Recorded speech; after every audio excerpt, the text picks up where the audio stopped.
దేవునికి ఈ వ్యక్తికి మధ్య ఏముంది? కొండడ్డుగా ఉంది. ఇప్పుడు దేవుణ్ణి చేరుకోవాలంటే ఏం చేయాలి?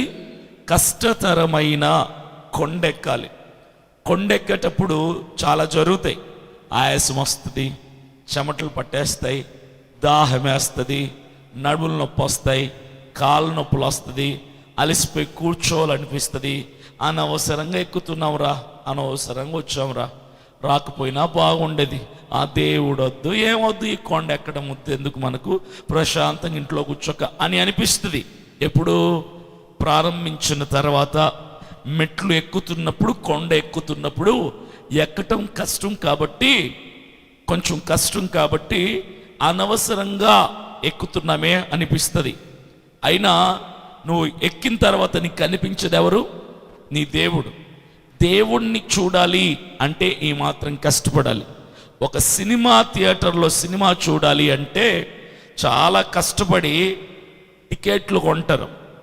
చించుకొని, చొక్కాలు చించుకొని ఫస్ట్ షోకి వెళ్ళటానికి బట్టలు చింపుకొని బ్లాక్లో టికెట్లు కొని వేలకు వేళ్ళు డబ్బులు పెట్టి ఒక సినిమా, ఆఫ్టర్ ఆల్ 2.5 గంట కాలక్షేపం, ఒక ఎంటర్టైన్మెంట్ ఇచ్చే సినిమా చూడటానికి నువ్వు ఎంతో కష్టపడతావు. డబ్బు పెట్టాలి, కష్టపడాలి, ప్రయాసపడాలి, లైన్లో నిల్చోవాలి.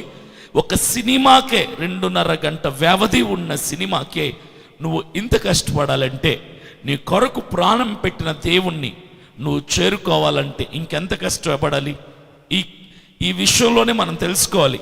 దేవుణ్ణి ఒక వ్యక్తి చేరుకోవాలంటే అది సులువైన మార్గం కాదు, అది కష్టతరమైన మార్గం అని.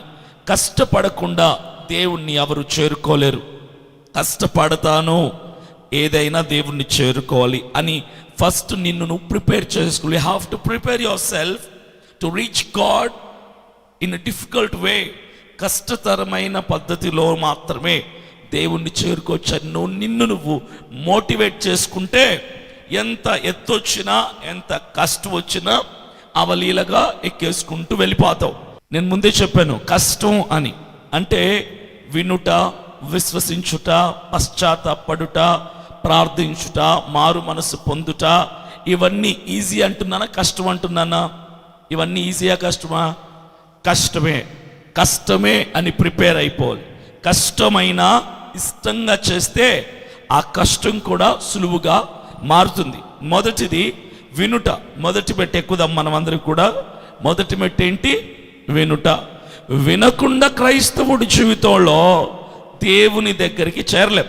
నువ్వు క్రైస్తవుడిగా దేవుని చెంతకు చేరాలంటే మొదటి కొండెక్కాలి, ఆ మొదటి మెట్టు ఎక్కాలి. ఆ మొదటి మెట్టు పేరు వినుట. ఏం వినాలి? ఎందుకు వినాలి? ఎలా వినాలి? మీరందరూ నేను చెప్పే మాటలు వింటున్నారు. విన్న మీరందరూ మొదటి కొండ ఎక్కేసినట్ట, మొదటి మెట్టు ఎక్కేసినట్ట కాదు. వింటే ఏం జరగాలి? వింటే ఏం జరగాలి? కార్యం జరగాలి. వింటే ఏం జరగాలి? విన్నది నీ లోపల పని చేయాలి. చాలామంది 2 వర్గాల ప్రజలు ఉంటారు. మొదటి వర్గపు ప్రజలు వింటారు, విడిచిపెడతారు. 2వ వర్గం ప్రజలు వింటారు, ఆచరణలోనికి తెస్తారు. వింటారు, విడిచిపెడతారు కొందరు, వింటారు, ఆచరిస్తారు కొందరు.